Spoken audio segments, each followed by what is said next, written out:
And a very good morning to you. This is the Talk of the Town.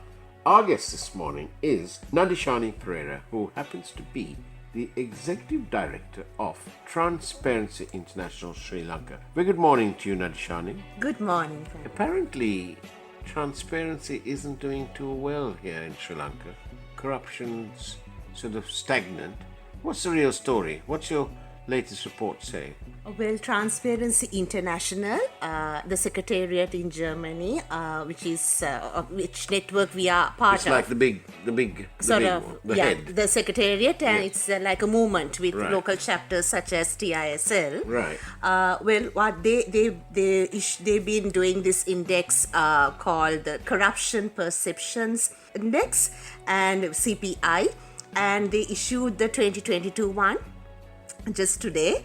So the CPI scores and ranks 180 countries in terms of the perceptions of the private sector about the level of corruption in the public sector in these respective countries. Right, and where does Sri Lanka fit in? So I'm dying to find out. So Sri Lanka this time in 2022 has scored 36 out of 100. Almost a fail mark. You can say so. And in terms of the rank, out of 180 countries, we are in the 101th position and sharing it with countries like Kazakhstan, Albania, Peru, Panama, Thailand, Serbia. Well, in terms of how well we are doing, even if you take the last 10 years, our score has stagnated, the best being 40 out of 100 in 2012, and the worst is what we see this year, which we also had back in 2016, which also shows that there is really no progress in terms of strengthening anti-corruption measures. In terms of the kind of types of corruption that this index is looking at, it's basically public sector corruption, bribery, embezzlement of public funds, diversion, how effective law enforcement is against corruption and the legal framework, whether there's protection for whistleblowers, whether there's right to information that is effective. So these are the different things. And sorry to interrupt you, but what about money found in the boot of a car in a 5-star hotel car park? Does that count as corruption? If it can be traced back to coming from a public official or public institution, in terms of CPI, it would come. But definitely, it depends on, it is a form of corruption if it's black money and... Well, for whatever sins he's done, Mr. Mahanama is serving a term at one of the prisons in Sri Lanka. So I suppose, and he was secretary to one of our presidents. So there. Yes, corruption simply is the abuse of entrusted power for personal gain. So from public officials to the politicians, the parliamentarians, to the cabinet, then president, they are all given immense power given by the people through this democracy, immense power to make decisions regarding public property, public finance, in the best interest of the country. And if such power, massive power, is abused and used just to benefit a few people at the cost of the nation, that is corruption. So the more power you are vested in terms of that, you need to be more accountable.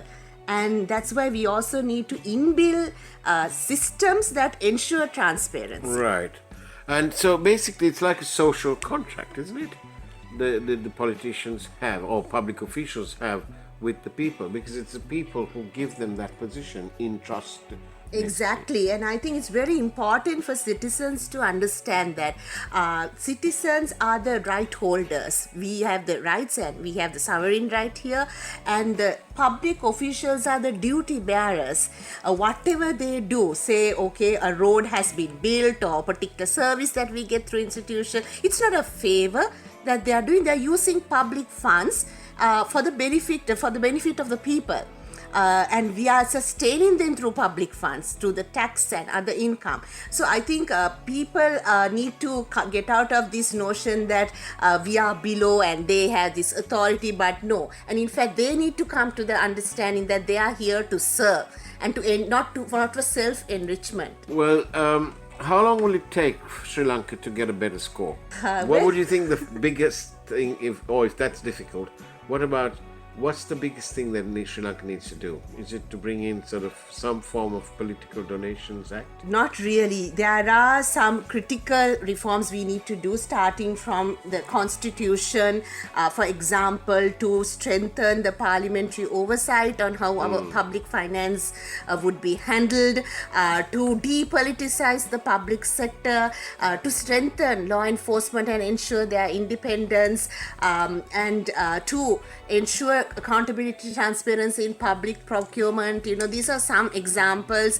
and there needs to be a cultural shift. We are a nation that has great tolerance limit for corruption.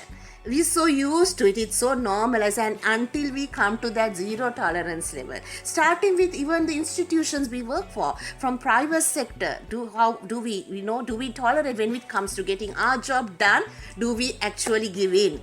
Or in fact, sometimes we collude with parties to secure contracts for us and things like that. So, and day to day, the citizens, because at the end of the day, it's the same people who will get elected. They are not from another country, another space or something. So if there is no cultural change, also we will not get that corruption-free country that we would all want now. Nadishani Perera, the Executive Director of Transparency International Sri Lanka. Thank you very much indeed. It's now time to rejoin Domina Sanka on The Morning Fix. Thank you.